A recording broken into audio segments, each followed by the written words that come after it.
Karangalan po at kagalakan sa inyong lingkod, Brother Eddie Villanueva, the standard bearer of Bangon Pilipinas Party, na iharap ko po sa inyo ang dream team ng Bangon Pilipinas Party, ang tinatawag na Magnificent Seven.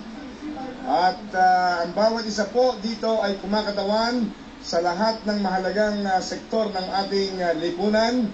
The entire spectrum of the Philippine society is properly represented in this through this dream team of Bangon Pilipinas. Ito po ay dumating na ang oras na itinakda. We believe dumating na ang oras na itinakda ng Diyos at ng kasaysayan. Ang ating minamahal na inang bayan ay tunay na makabangon at makaranas ng tunay na pagbabago. Isang pamahalaan hindi pa nararanasan ng sambayanang Pilipino, pamahalaan para sa bayan, hindi para sa iilan.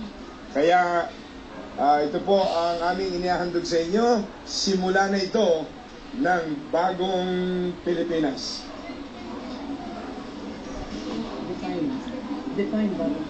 Ang bagong Pilipinas po ay isang bagong Pilipinas, bagong Pilipino ideological patriotic movement na ang tanging layunin ay iahon, ibangon ang ating minamahal na bansa na dati number 1 sa Asia.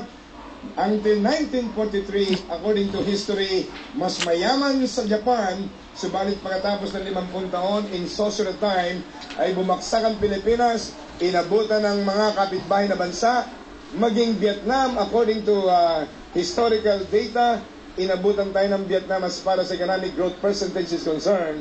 Nakalulungkot, bagsak na bagsak ang Pilipinas. Subalit, dito po sa taong 2010, bibigyan ng kasaysayan ng pagkakataon ng sambayan ng Pilipino na makabangon ng Pilipinas through this dream team of Bangon Pilipinas Party.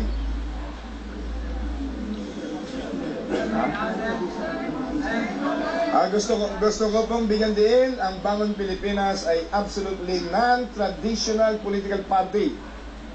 Nakikita nyo ang mga humarap sa inyo, wala ni iota or trace of corruption in the past.